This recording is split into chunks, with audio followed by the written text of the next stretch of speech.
The story you're about to hear isn't a fairy tale. It's a chilling reminder of what happens when love is tangled with lies and ambition. It's the story of Jonathan Devereux, a man who built an empire on charm and ruthlessness, and the woman he cast aside at her most vulnerable. On a rain-slicked New York night, he handed his pregnant wife divorce papers, choosing a supermodel over his own unborn child. He called her simple, ordinary, a nobody he had outgrown. What he didn't know was that the nobody he just abandoned was Genevieve Sterling, the sole heiress to the multi-billion-dollar Ethelred Technologies fortune. And she was about to teach him the true meaning of power. The rain fell in relentless sheets against the panoramic windows of the penthouse, mirroring the cold, sterile silence that had descended upon the room. Just an hour ago, this space had been filled with the scent of roasted chicken and the quiet hum of Genevieve's hopeful heart. Now it felt like a mausoleum, a glass and steel tomb, 48 stories above the glittering, indifferent streets of Manhattan. Genevieve Sterling, or as the world knew her, Genevieve Devereux, sat numbly on the edge of a white leather sofa that had cost more than her first car. Her hands were pressed protectively over her stomach, a gesture that had become second nature over the past 3 weeks. Inside her, a new life, a tiny secret she had been waiting for the perfect moment to share, was blossoming. The perfect moment she had thought would be tonight, a celebration of their 5th anniversary. In her purse, nestled beside her wallet, was a small, grainy ultrasound picture, a tiny, pulsating flicker of life. Their life. Jonathan Devereux stood by the window, his back to her. His silhouette was sharp, imposing, framed by the city lights. He hadn't even taken off his custom-tailored Brioni coat, droplets of rain still clinging to the expensive wool. He was a statue of success, a man carved from ambition and polished by public adoration. His real estate empire, Devereux Holdings, was the darling of Wall Street, and he its charismatic king. "I don't understand," Genevieve whispered, her voice, barely a tremor in the cavernous room. "Jonathan, please, talk to me. What happened?" He turned slowly, and the warmth she had loved, the crinkle around his eyes when he smiled, was gone. In its place was an unnerving coolness, a dismissive impatience she had only ever seen him direct at incompetent subordinates. "It's over, Jen," he said, his tone flat, devoid of emotion. "I've filed for divorce. My lawyer sent the papers to your email an hour ago." Her world tilted on its axis. "Divorce, Jonathan, it's our anniversary. I cooked your favorite meal. We were supposed to talk about the future." He ran a hand through his perfectly styled dark hair. It was a gesture of frustration, as if her confusion were an inconvenience. "The future is what this is about. My future. Look, you've been a good wife. You've played the part well. The quiet, supportive spouse behind the scenes. It was suitable. For a time. Suitable." The word was a slap. She had poured her soul into their marriage, into him. She had abandoned her own quiet ambitions in art curation to support his relentless climb. She had advised him on deals, her sharp intellect, hidden behind a demure smile, offering insights he would later present as his own strokes of genius. She had done it all for love, for the man she thought he was. "Yes, suitable," he repeated, walking over to the marble-topped bar and pouring himself a whiskey. He didn't offer her one. "But my world has changed. The circles I move in now, they require a different kind of partner. Someone with presence. Someone who shines." And then he said the name that had been whispered in gossip columns for weeks, a name Genevieve had desperately tried to ignore. "I'm with Victoria Vance." Victoria Vance, the supermodel of the moment, with legs that stretched for miles and a face that graced the cover of every major fashion magazine. Genevieve had seen the pictures of them leaving a gala. Jonathan's hand possessively on the small of her back. He had called it a business dinner, a networking opportunity. He had lied with the same ease he breathed. Genevieve felt the bile rise in her throat. She stood up, her legs unsteady. This couldn't be happening. Not now. Jonathan, it's a fling. The papers are always writing things. We can work through this. He let out a short, cruel laugh. A fling, Genevieve, you're so naive. This is real. What we had, he gestured around the opulent apartment. This was the arrangement. And the arrangement has concluded. Tears streamed down her face, hot and silent. The carefully constructed world she had inhabited for 5 years was crumbling around her. And then a spark of fight, fueled by the tiny life inside her, flickered. There's something you don't know, she said, her voice gaining a sliver of strength. She reached for her purse, her hand trembling as she fumbled for the ultrasound photo. I'm pregnant. She held it out to him, a fragile black and white offering of hope. We're having a baby. Jonathan stared at the image. For a heart-stopping second, she saw a flicker of something in his eyes, shock, perhaps even conflict. But it was extinguished as quickly as it appeared, replaced by a mask of cold fury. Pregnant! He spat the word as if it were a curse. He didn't take the photo. You did this on purpose. You thought you could trap me. A last, desperate move to hold on. No, she cried, the accusation striking her with physical force. I just found out I wanted to tell you tonight to surprise you. He took a step towards her, his face a thunderous mask. Don't lie to me. It changes nothing. In fact, it makes this cleaner. It proves you're not the person I should be with. He gestured dismissively. This is a complication, a problem to be managed. My lawyer will handle it. There's a settlement clause in the prenup for this eventuality. The prenup, a document his team of lawyers had drafted, a thick stack of pages she had signed without much thought, blinded by love and the belief that it would never be anything more than a formality. The settlement is generous for someone like you. He continued, his voice dripping with condescension. $1 million. It's more than you would have ever seen in your life without me. Take it. Get rid of the complication and start over somewhere quiet. $1 million. To him it was pocket change, a rounding error on his net worth. To her it was an insult of epic proportions, a price tag he had placed on their marriage, their child, their entire life together. Someone like me, she whispered, the full weight of his contempt finally crashing down on her. Yes, he said, his eyes sweeping over her simple navy dress, her minimal makeup, her entire being as if she were a piece of furniture he was discarding. You're a sweet girl, Genevieve, but you're ordinary. You were the librarian from Brooklyn when I met you. I gave you this world, he gestured around them, and now I'm taking it back. You don't belong here anymore. The last remnants of her hope died. The man she loved didn't exist. He had been a phantom, a projection of her own desires. In his place stood this monster, a man so consumed by his own reflection that he would discard his own child like a bad investment. She lowered the hand, holding the ultrasound picture. Her gaze hardened, the tears ceasing, as a cold, unfamiliar resolve began to crystallize in her veins. He had made a fatal miscalculation. He thought he was divorcing a simple librarian from Brooklyn. He had no idea he had just declared war on the House of Sterling. "Get out," she said. Her voice, low and steady, imbued with an authority that made him pause.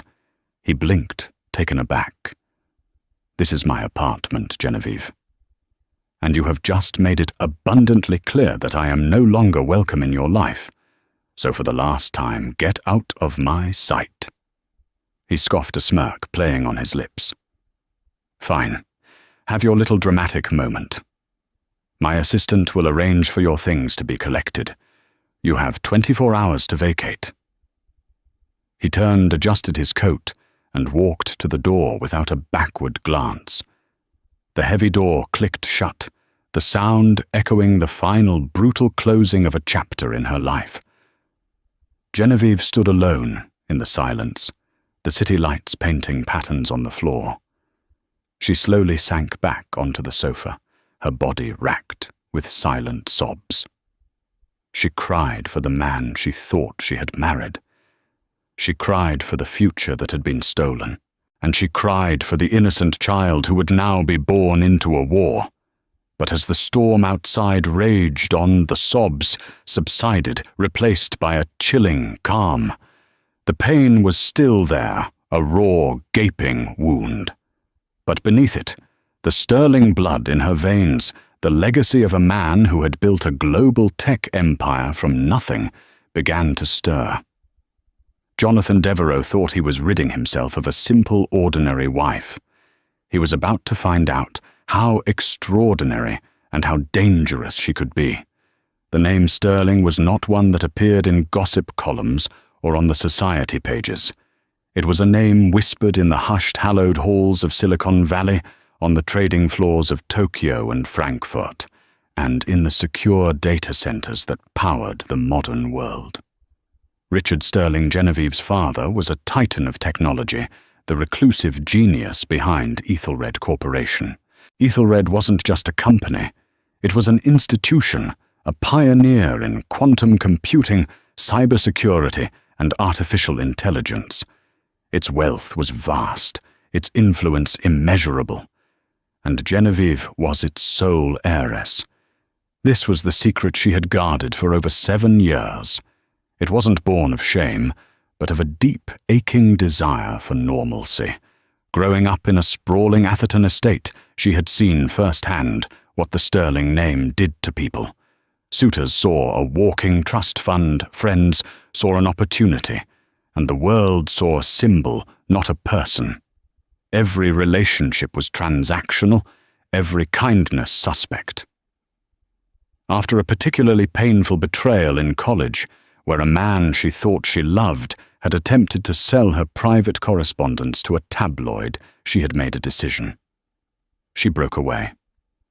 With her father's reluctant blessing and a small, untraceable trust to live on, she had moved to New York, changed her last name to her mother's maiden name, Ross, and reinvented herself.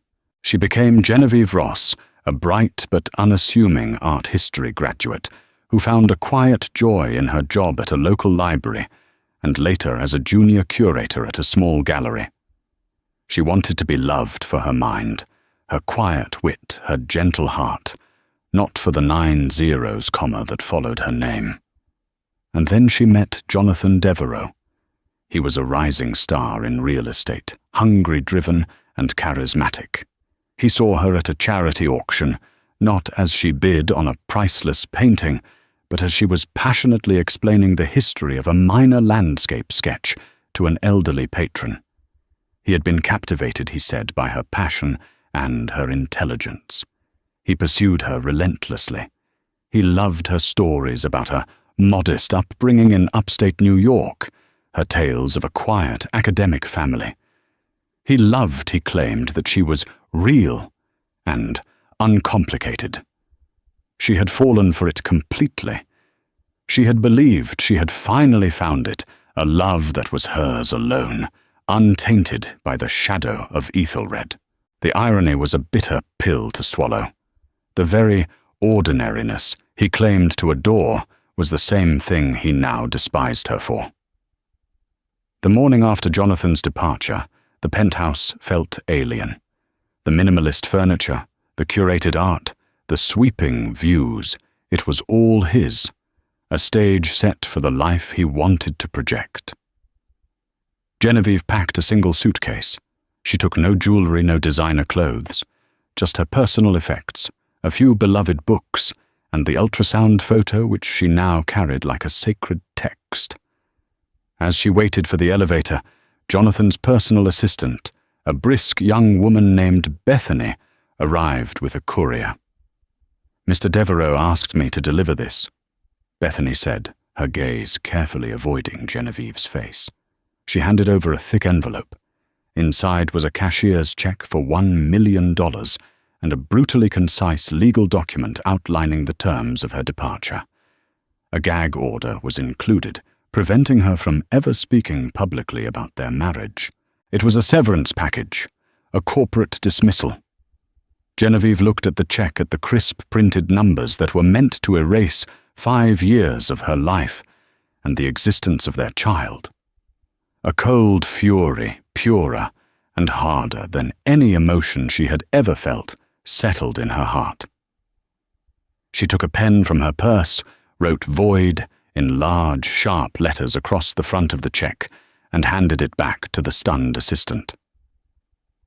"Give this back to him," Genevieve said, her voice level, "and tell him his calculations are off. He's about to learn the true cost of his assets." Without another word, she stepped into the elevator, leaving the gilded cage behind forever. Her first call was not to her father. Richard Sterling was a brilliant man, but his solution would be a sledgehammer buy Devereux Holdings and crush it overnight. Genevieve wanted something more personal. She wanted justice, not just brute force. She called the one man who had been her family's confidant and protector for 3 decades, Arthur Abernathy. Mr. Abernathy was the senior partner at Abernathy, Finch & Thorne, a law firm so discreet and powerful it didn't need a sign on its antiqued oak doors. His office was a sanctuary of old leather rare books and quiet authority. He greeted Genevieve not as a client, but as the niece he had practically watched grow up. He listened without interruption as she recounted the entire story, his kind, wrinkled face hardening into a mask of cold indignation as she spoke of Jonathan's cruelty and the dismissal of her pregnancy. When she finished, he removed his spectacles and polished them slowly. "That man," Mr. Abernathy began, his voice a low rumble, "is a fool of the highest order. He has not only grievously wounded you, my dear, but he has committed an act of spectacular self-destruction." "He thinks I'm going to take the $1 million and disappear," Genevieve said, placing the voided check on his polished desk. Abernathy glanced at it and chuckled a dry, humorless sound. $1 million. He might as well have tried to pay for the sun with a handful of sand. He has no idea who you are. "That's the point. He never did," she said. "Arthur, the prenup he had me sign. He thinks it protects him." Abernathy steepled his fingers. "I remember that document. Your father and I reviewed it against your wishes. We insisted on a few minor amendments, which his arrogant legal team overlooked in their haste. Specifically the infidelity clause. His very public affair with this Victoria Vance renders the entire financial settlement section null and void. He has opened the door for you to claim a full half of the marital assets." "I don't want his money," Genevieve stated firmly. "Not in that way. I don't want to take half of what he built. I want to take all of it." Abernathy raised an eyebrow, a flicker of admiration in his eyes. "An interesting distinction. You are not seeking compensation. You are seeking retribution." "I'm seeking to protect my child," she corrected gently, but with an iron will. "A man who would so easily discard his own family for fame and a bigger fortune is a liability. His empire is a threat. It's built on a foundation of deceit, and I want to dismantle it brick by brick until nothing is left but the truth." "A laudable if complex goal," Abernathy mused. "Devereux Holdings is a public company. Its value is tied to investor confidence and public perception. A messy divorce from a mysterious wife could harm it. A messy divorce from the heiress to Ethelred Corporation would be a cataclysm." I don't want to just reveal myself yet. Genevieve said her mind already working the strategic part of her brain, her father's brain, kicking into gear. That's too simple. He'll be a pariah, but he'll still have the core of his company. I want to know what he's built his kingdom on. I want to see the cracks in the foundation before I bring the walls down. Abernathy smiled. It was the smile of a chess master who sees the board 20 moves ahead. You are indeed Richard Sterling's daughter. You don't want to just knock the king over. You want a checkmate so absolute he never even knew the game had begun. He leaned forward, his demeanor shifting from paternal comfort to that of a seasoned general. Very well. Here is what we do. You will disappear. We will set you up in a secure private residence. No contact with anyone from your old life. Meanwhile, I will assemble a team, the best forensic accountants in the country, the most discreet private investigators. They will not be digging for dirt, Genevieve. They will be conducting a full-scale archaeological excavation of Jonathan Devereux's entire life and business.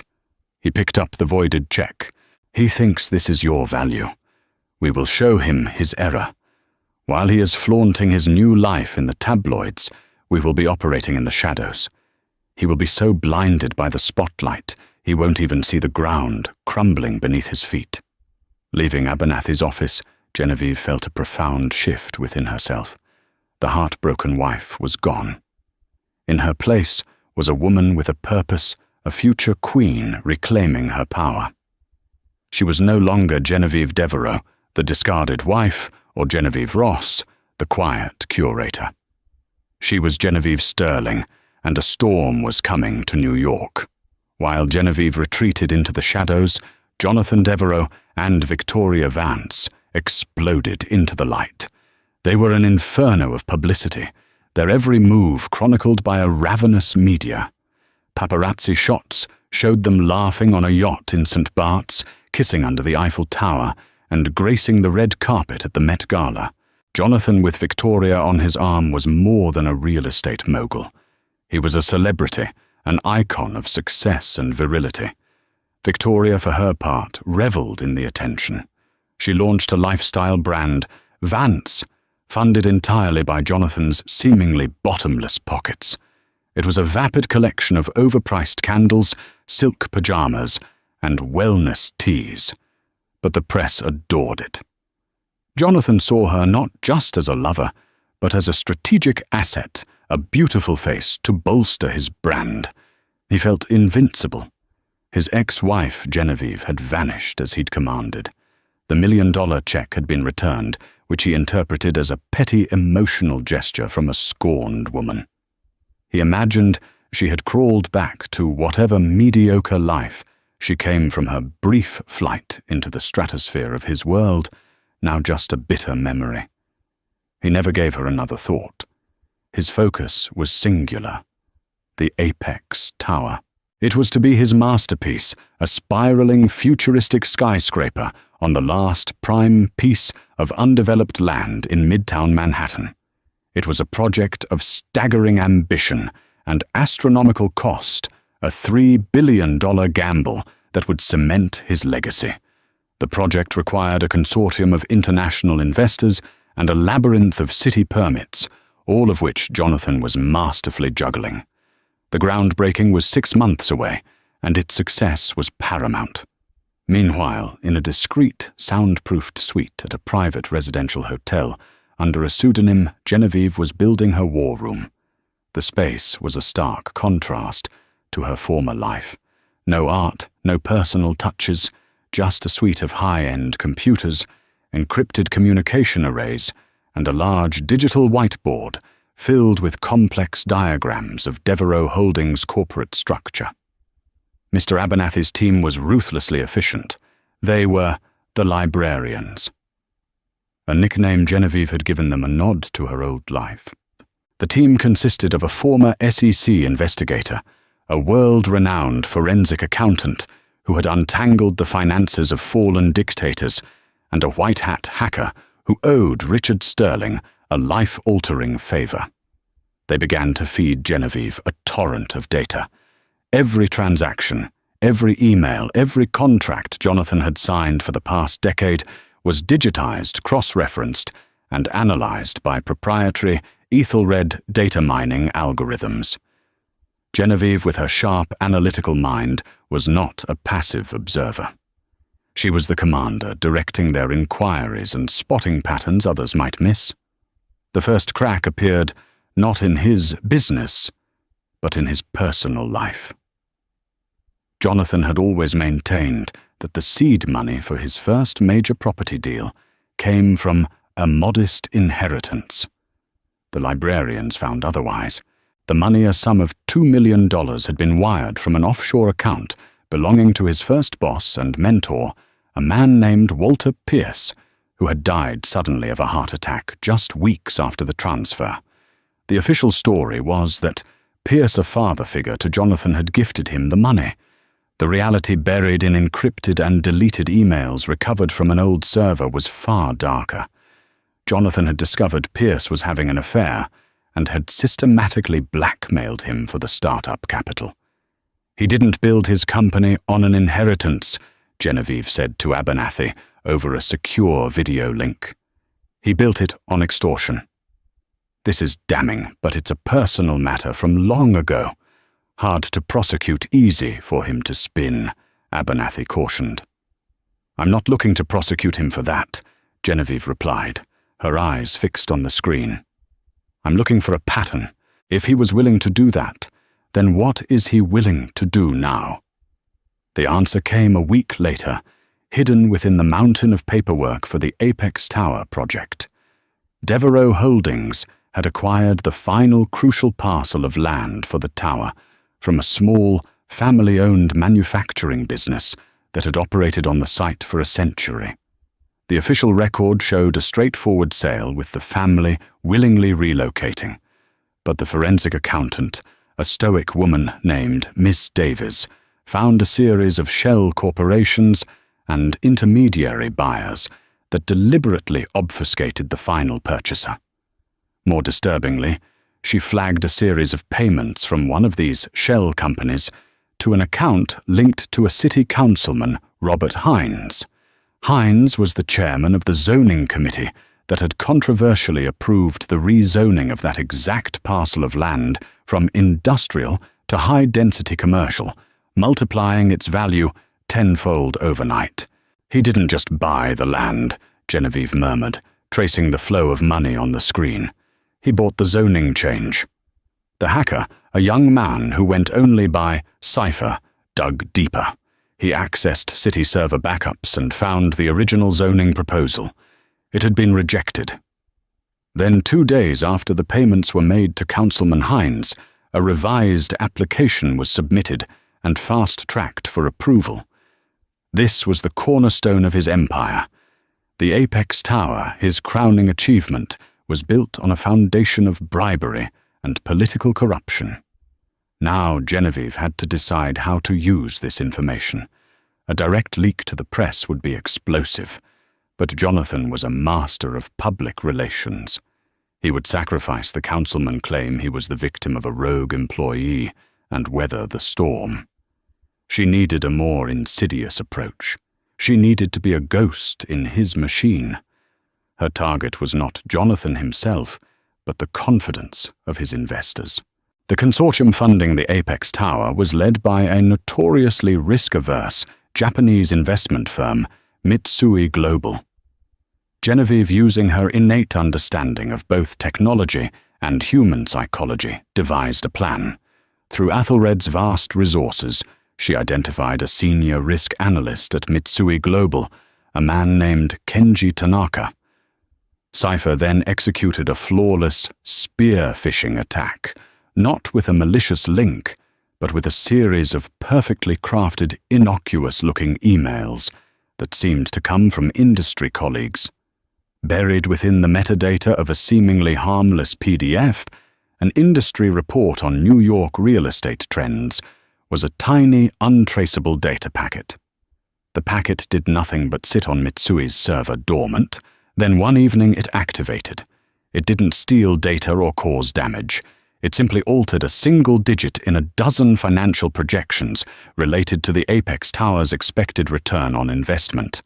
A 7 became a 1. A 9 became a 3. The changes were so small, so scattered, they would evade standard security sweeps, but they were enough to subtly poison the well. The next morning, when Tanaka ran his quarterly risk assessment models, the algorithm spat out a series of red flags. The projected ROI had dipped below the firm's acceptable threshold. The risk of default, according to the model, had spiked by a statistically significant margin. Tanaka, a man who trusted numbers above all else, was alarmed. He couldn't find the source of the discrepancy, but the numbers were the numbers. He immediately flagged the Devereaux project for an emergency internal review. Simultaneously, Genevieve made her second move. She used a trusted Ethelred contact to anonymously feed a single verifiable fact to a notoriously tenacious financial blogger known for his deep dives into corporate malfeasance. The tip wasn't about the bribery. It was simpler. It was proof that one of the primary construction material suppliers for the Apex Tower had lied on its environmental impact statement, a fact the librarians had uncovered while vetting every contractor. The blog post was a bombshell. It didn't accuse Devereaux of wrongdoing directly, but it raised serious questions about the due diligence of his team. The headline read, "The Apex Tower, cracks in the facade. Before the first brick is laid." The effect was immediate. The blog post, combined with the internal red flags at Mitsui Global, created a perfect storm of doubt. The Japanese investors didn't pull out, but they did something almost as damaging. They publicly announced a temporary suspension of their next round of funding, pending a comprehensive project review. Jonathan Devereaux woke up one Tuesday morning to find that the unshakable foundation of his legacy project had developed a hairline fracture. He had no idea who was responsible. He blamed rival developers, short sellers, and incompetent subordinates. He never once considered the quiet, ordinary woman he had thrown away. He was fighting shadows, unaware that the ghost in his machine was his own wife, silently and systematically beginning the process of his demolition. The suspension of funding from Mitsui Global was not a catastrophe, but it was a significant blow. For a man like Jonathan Devereaux, whose entire brand was built on an image of unstoppable momentum, any pause was a sign of weakness.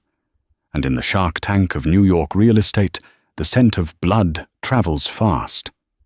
His rival, a shrewd older developer named Harrison Croft, who Jonathan had publicly belittled on numerous occasions, began making subtle inquiries with the other investors in the Apex consortium. Financial journalists from the Wall Street Journal and Bloomberg started digging into Devereaux Holdings' financials, sensing a larger story. Jonathan was suddenly on the defensive, spending his days in damage control meetings and his nights forcing smiles at industry events to project an aura of calm confidence. The pressure began to fray the edges of his carefully curated life. The easy charm was replaced by a short temper. His arguments with Victoria became more frequent and more public.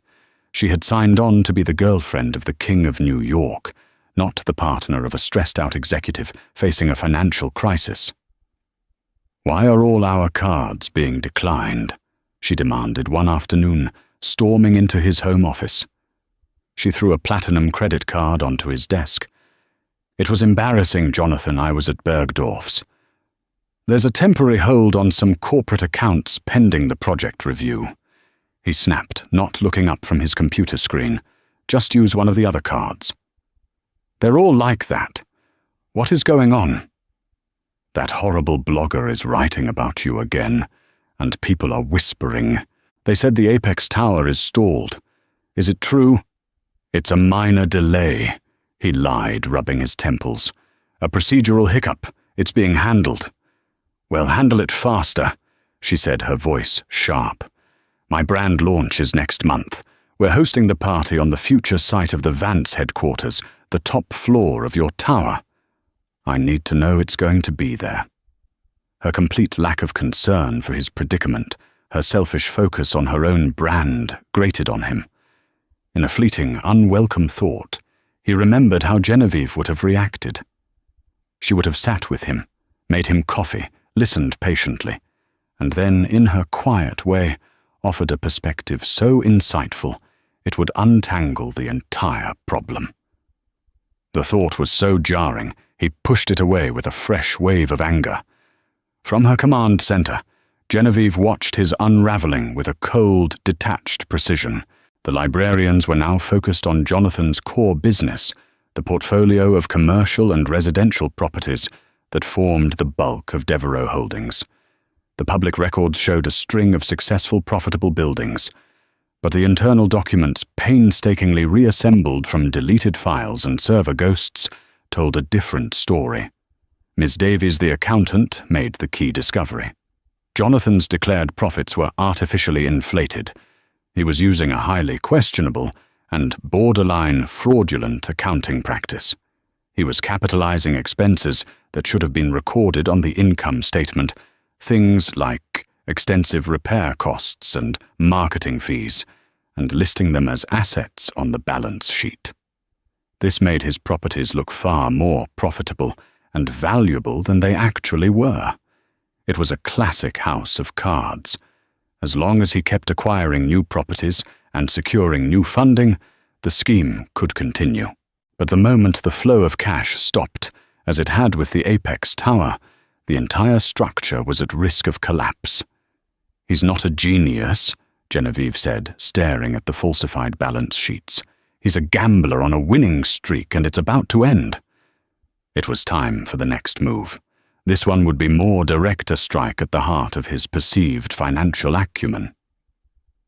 Through a different set of cutouts, Abernathy's team leaked a bundle of anonymized but verifiable internal financial documents to a ratings agency, the kind of firm that assesses the creditworthiness of corporations. The leak was a masterpiece of subtlety. It didn't contain the smoking gun of the bribery or the blackmail. It simply contained enough raw data, expense reports, maintenance invoices, and conflicting internal profit projections to make any competent analyst raise a serious eyebrow. It was designed to prompt the agency to initiate its own investigation. 2 weeks later, it happened.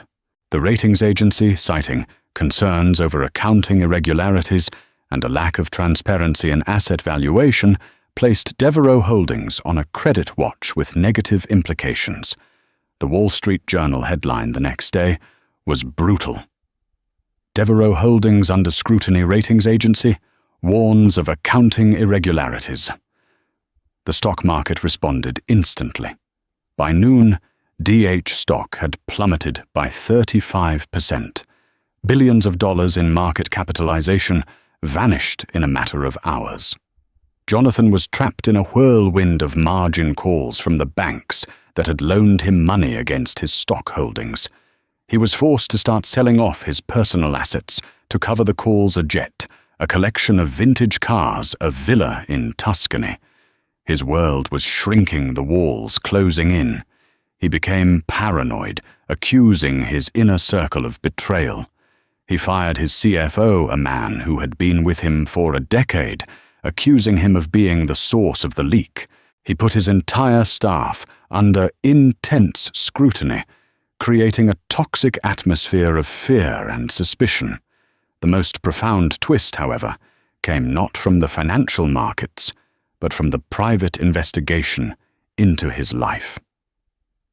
The investigator, a quiet ex-FBI agent, had been looking into the blackmail of Walter Pierce, Jonathan's first mentor. He had managed to track down Pierce's daughter, a woman now in her late 40s, living in Oregon. The investigator met with her under a pretext, and during their conversation, he learned something that changed the entire equation. Walter Pierce hadn't just been having an affair. He had been in a long-term, loving relationship with another man. In the hyper-masculine world of 1990s real estate, such a revelation would have destroyed him both professionally and personally. Jonathan's blackmail hadn't just been about money. It had been an act of devastating personal cruelty, leveraging a man's deepest secret against him. But there was more. The daughter revealed that in the weeks before his death, her father had been racked with guilt and anxiety. He had decided to come clean to his wife and his business partners and to expose Jonathan for the extortion. He had drafted a full confession, a handwritten letter, which he kept in a safe deposit box. He died of a massive heart attack the night before he planned to retrieve it. The daughter, unaware of its contents, had kept the box and its key as a memento of her father. After gentle persuasion from the investigator, she agreed to open it. Inside was the letter, a full detailed confession of Jonathan's crime, written in the victim's own hand. When Mr. Abernathy presented a scanned copy of the letter to Genevieve, she felt a chill run down her spine. This was no longer just about corporate malfeasance. This was about a man whose ambition was so cancerous it had potentially hounded another human being to his death. She now held irrefutable proof of bribery, financial fraud, and now a 20-year-old case of blackmail and extortion. She held every card. She could destroy him in the courts, in the press, and on Wall Street. But a public crucifixion felt too simple. It would turn him into a spectacle, a villain in a drama that would eventually fade. Genevieve wanted something more profound. She wanted him to face, not the public's judgment, but his own choices, his own emptiness. She wanted him to see the woman he had discarded, the nobody, as the architect of his downfall. It was time to step out of the shadows. The final act would not take place in a courtroom, but in the heart of his own glittering artificial world. The stage was set for the Vance brand launch party, an event Jonathan had insisted on going forward with a desperate attempt to project strength and stability to the world. It would be his last party as a king. The gala for the launch of Victoria Vance's lifestyle brand was the epitome of hollow extravagance. Held in a vast, raw space on the 50th floor of a downtown skyscraper, chosen for its views of the future Apex Tower site, the event was a desperate attempt to shore up Jonathan's crumbling image. The champagne was vintage, the guest list was a who's who of fashion, media and finance, and the air was thick with forced smiles and whispered gossip. Jonathan stood near the entrance, a frozen grimace plastered on his face. He looked haggard, the stress of the past few weeks having carved new lines around his eyes. He played the part of the proud partner, but his every gesture was tense. He was a king presiding over a court that was ready to turn on him at a moment's notice. Victoria, oblivious, or simply indifferent to his turmoil, floated through the room in a glittering silver dress soaking up the attention. The party was in full swing when a hush fell over the entrance. The sea of chattering guests parted their heads, turning in unison towards the door. Stepping into the room was a woman of such poise and commanding presence that she seemed to draw all the light towards her. She wore a simple but exquisitely tailored emerald green gown that accentuated her now visible pregnancy. Her hair was styled in elegant waves, and her neck was adorned with a single breathtaking diamond necklace, the legendary sterling star. She was, in a word, magnificent. Jonathan stared, his mind struggling to process what he was seeing. It was Genevieve. But it wasn't the quiet, unassuming woman he had cast aside. This was someone else entirely. A woman who radiated a power and confidence that made everyone else in the room, including Victoria Vance, look like a pale imitation. Before he could react, a second figure appeared behind her, and a collective gasp rippled through the crowd. It was Richard Sterling, the mythical reclusive founder of Ethelred Corporation, A man who had not made a public appearance in over a decade was standing there, his hand placed gently on Genevieve's back. He looked at her with an expression of immense paternal pride. In that single moment, every piece of the puzzle clicked into place for the assembled elite of New York. The financial reporters, the tech investors, the society mavens, they all understood. Jonathan Devereux hadn't just divorced some unknown librarian. He had divorced the sole heiress to one of the largest technology fortunes on the planet. The whispers turned into a roar of frantic speculation. Cameras flashed, phones were raised, and the story of the century began to write itself in real time. Genevieve's eyes locked with Jonathan's across the crowded room. She saw the dawning horror on his face, the blood draining from it, as he realized the catastrophic scale of his miscalculation. She gave him a small, cold smile and began to walk towards him, her father by her side. The crowd parted for them as if they were royalty. Victoria, seeing her spotlight stolen, rushed to Jonathan's side, her face a mask of confusion and anger. "Who is she?" she hissed. "What is going on?" Jonathan couldn't speak. He was paralyzed watching the ghost of his past life glide towards him, transformed into the harbinger of his doom. Genevieve stopped a few feet from him. She didn't raise her voice. She didn't need to. Her calm was more terrifying than any scream. "Hello, Jonathan," she said, her voice smooth as silk. "You're looking stressed." "Genevieve, what is this?" He stammered, his eyes darting towards Richard Sterling, then back to her. "This is what you call a complication," she replied, her hand moving to rest on her baby bump. "I believe your exact words were, a problem to be managed." Richard Sterling stepped forward slightly. His voice, though quiet, carried the immense weight of his authority. "Mr. Devereux, my daughter has informed me of your business practices. They are, to put it mildly, unimpressive." Jonathan flinched as if struck. Before he could formulate a response, Genevieve took a step closer, her gaze unwavering. "We don't need to have this conversation here," she said, her voice dropping so only he and a stunned Victoria could hear. "But I want you to understand your position. My team has spent the last few months conducting a thorough review of your company and your life." She laid out the facts with the precision of a surgeon.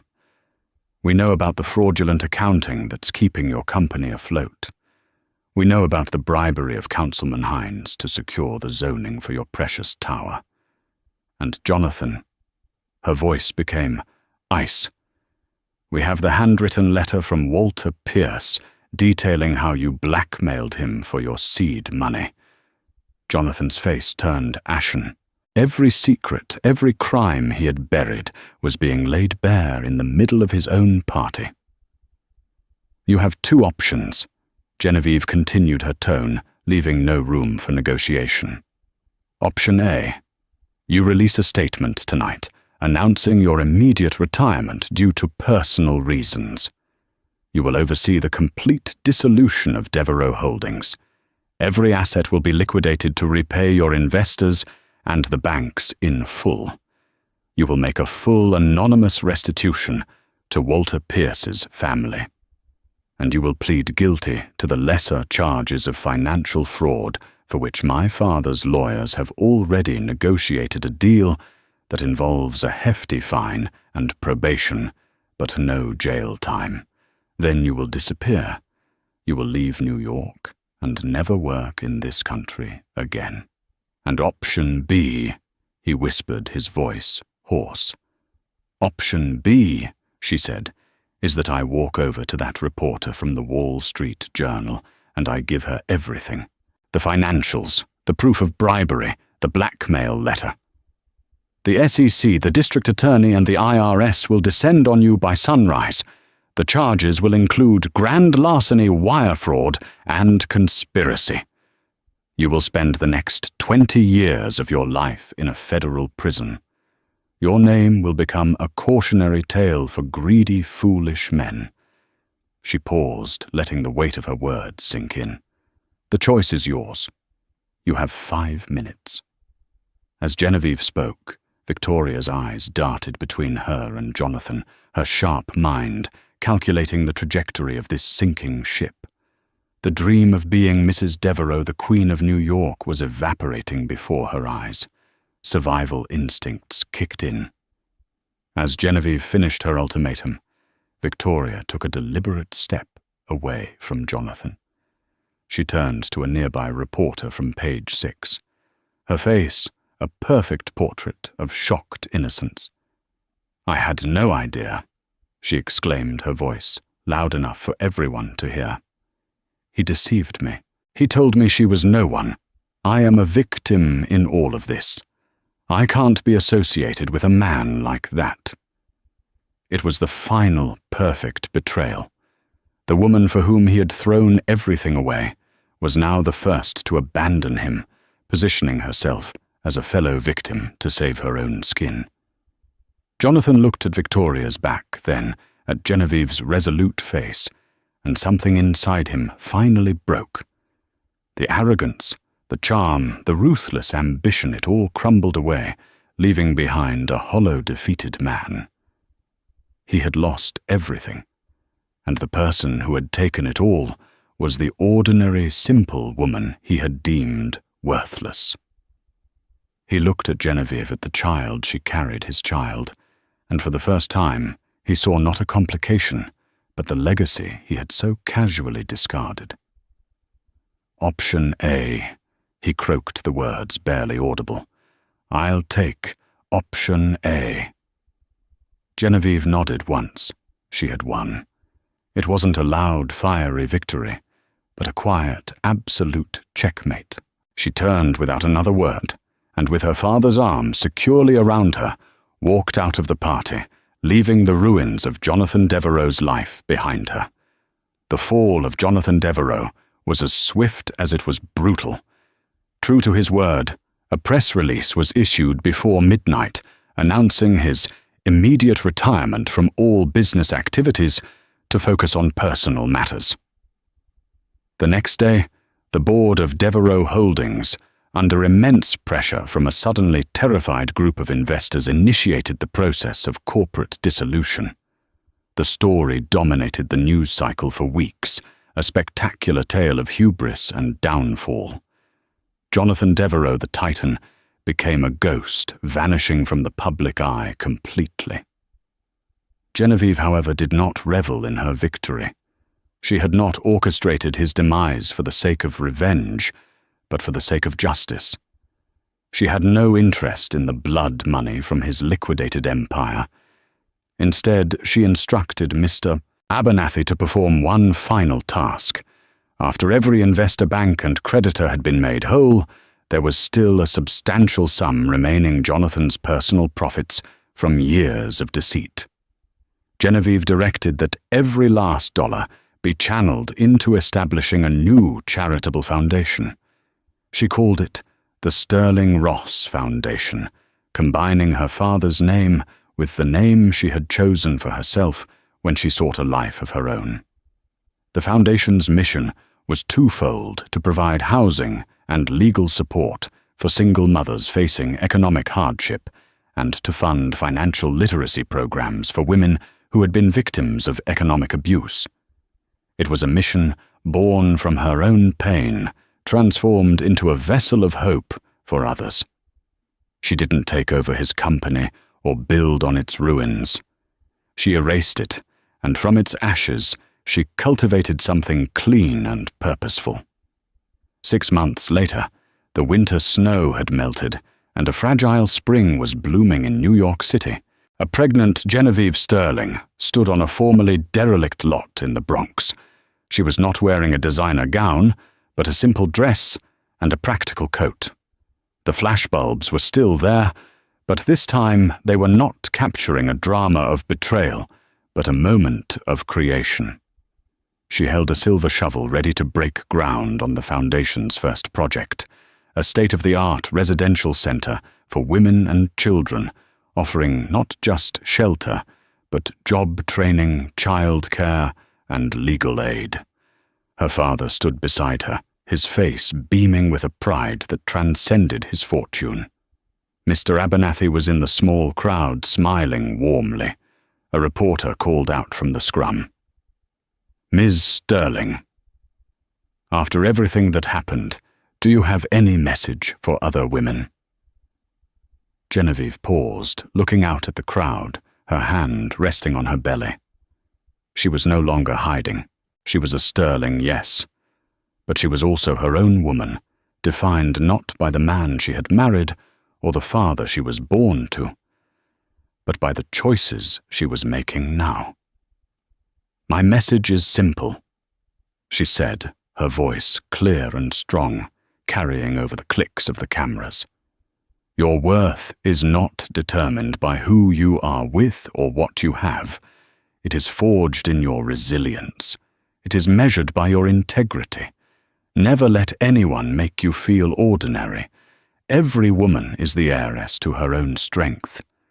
You just have to decide when to claim your inheritance."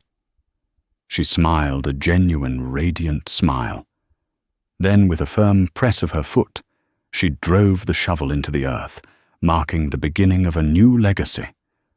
It was a legacy not of glass towers and inflated stock prices, but of compassion and empowerment.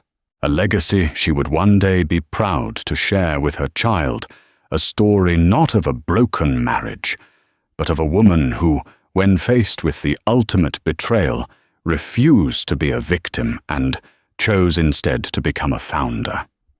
And that is the incredible story of Genevieve Sterling, a story that proves that the quietest person in the room can often be the most powerful. She endured a heart-shattering betrayal, but refused to let it define her. Instead of simply seeking revenge, she sought justice and created a legacy of hope from the rubble of her husband's lies. Her journey is a powerful reminder that our true identity isn't about our name or our bank account, but about our character and the strength we show when we have nothing left to lose. If her story of resilience and triumph moved you, please show your support by hitting that like button. Share this video with someone who needs to hear a story of strength, and don't forget to subscribe to our channel for more true stories that will inspire and amaze you. Click the notification bell so you never miss an update. Thank you for listening.